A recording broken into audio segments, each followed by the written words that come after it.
We're sitting in the 10th row back of a theatre. Our gaze is directed to the left side of the stage, to a gap between the proscenium and the curtain through which we can see, as the camera zooms in, the silhouette of a man. He seems to be arguing animatedly.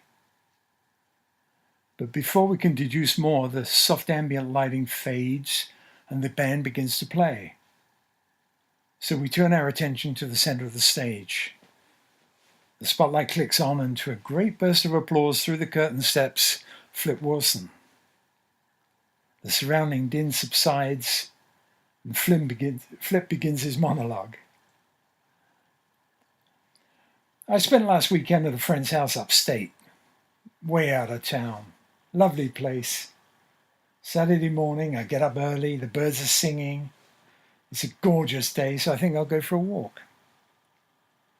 After I've been walking for about, half an hour, I come around a bend in the road and I see up ahead of me an expensive SUV come to a halt under a tree. I see this well-dressed guy get out and walk around and goes over to what looks like a pile of garbage. And he kind of pushes it with his foot. And he waits a second or two, and then he gives it another harder push. And the garbage moves. He says to it very loudly, "Hey you, get up, come on, get up." And slowly the garbage comes to life. It's a bum trying to wake up. Rubbing his eyes and straightening his jacket, he stands up and pulls a bit of straw out of his hair.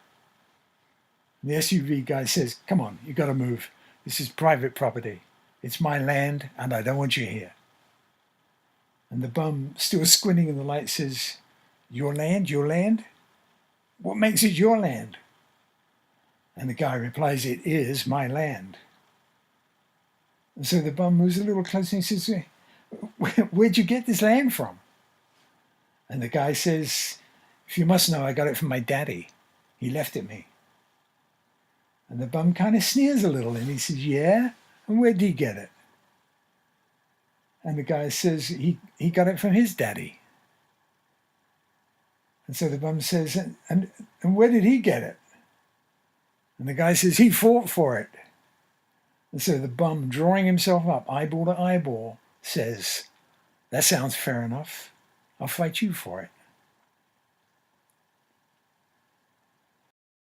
And now, ladies and gentlemen, I'd like to give you Black Dick and Bet.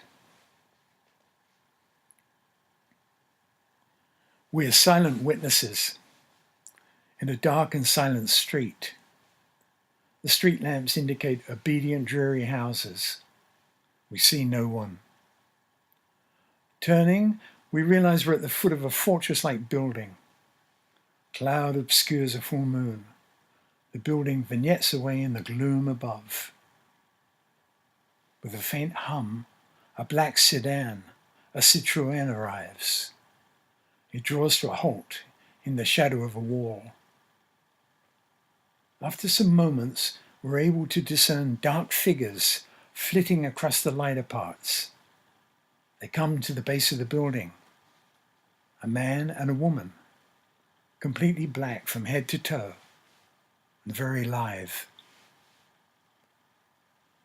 As a necessary first step in their attempt to scale the building, they set up a musical work, a standing wave with whose energy they will be successful. The woman appears to whirl something. It's whirring, and their voices are on the edge of our hearing. But with crampons on their hands and feet, they begin their ascent. We await them at the top of the building. When they reach the top, they are very exerted. They rest up for a while, catching their breath.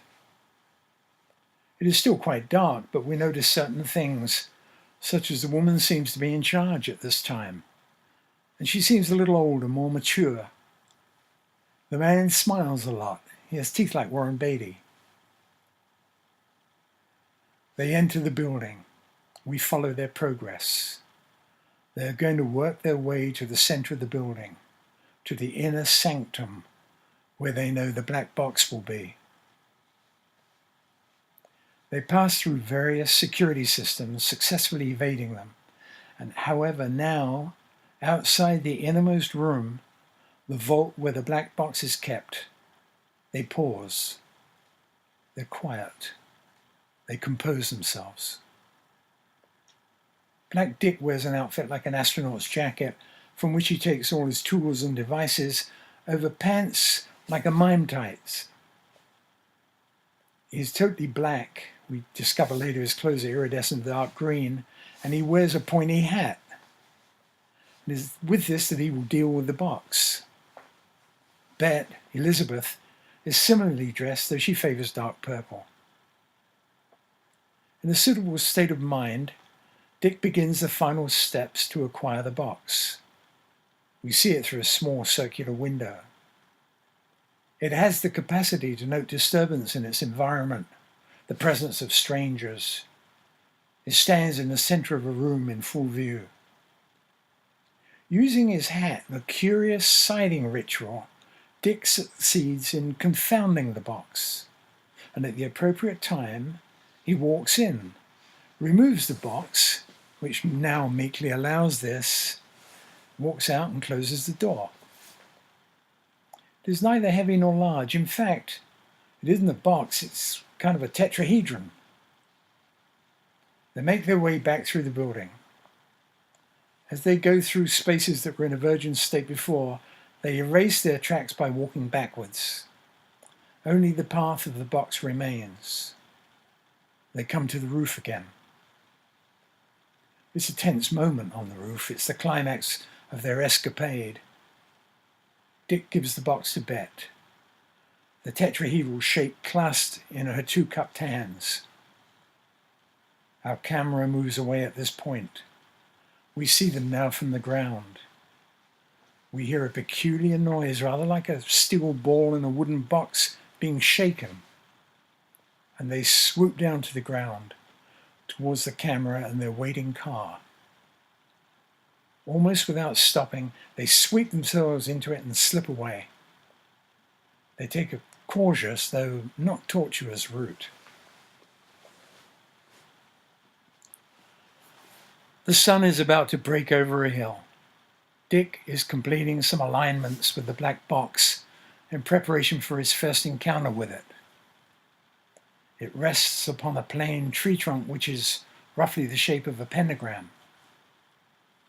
Bet is taking things out of the car, bulky things, a tent, utensils.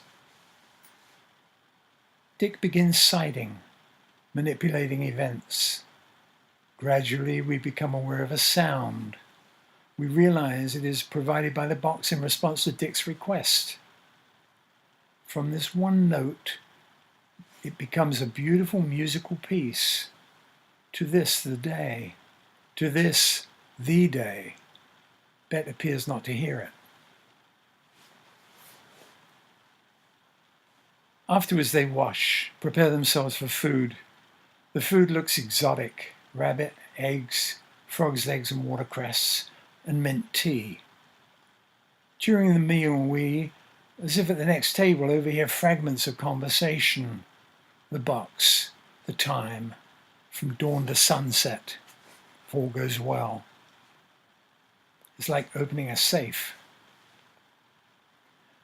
The food fortifies them. They don't allow themselves too much. They must stay alert. There's much to do. The second encounter with the box. Richard again manipulates his vision, triggering certain states, but this time he goes on a journey of paranoia and despair. The box makes vivid his most fearsome imaginings. Assailants, invisible assassins like ninjas, distill themselves from the trees around him. His terror is finally overcome by accepting the yin principle as a means of defense. And upon doing that, they pass right through him and hurtle on to their own destruction. He is numb. His body's slumped.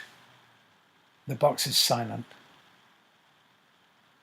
She comes to him, touches his forehead, his temples, his neck and shoulders. and after a while his back. She eases life back into his shock, a transfusion, sharing the weight of it. She brings oil and begins to massage him. The sensuality of this is apparent. And when she massages his front, we see his cock rise. Observe it close up as she does. The power of the serpent. Thoroughly aroused and cleansed of fear, his passivity falls away, and she, tired from her exertions, lies back. Expertly, with a manner knowledge brings, he licks her like a dog, the most devoted of dogs. Then they make love, and what has been revealed to him is revealed to her also. It is afternoon. He has not much time. Drawing themselves up to a sitting position, they anoint each other with stardust which they sprinkle on each other's nose. They decorate each other with tokens, perhaps. Then, holding hands and looking at each other for a while, he leaves her. He goes to the box. The third encounter. He sits facing east, observes his shadow lengthening. Betty is on his right, looking on, silent. Soon it begins. The new reality presents itself as a series of riddles and answers, prompting him to respond with delighted surprise. Each moment his smile broadens. He feels his enormous grin. He is totally captivated in a transport of delight, until only his grin remains, for a moment or two, as Lewis Carroll had predicted. Bet sees him go, or rather, sees him not there. The sun has gone with him, and it grows colder. She begins to sing. A blues. The black box, some distance away, discreetly accompanies her.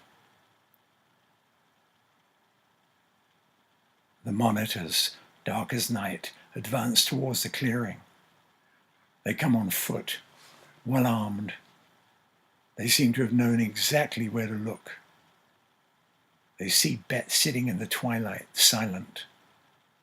But she is growing more insubstantial. And just as they reach the clearing, she disappears. They quickly spray her with intensifier, but it's too late. She's gone too. The interrogation of the box.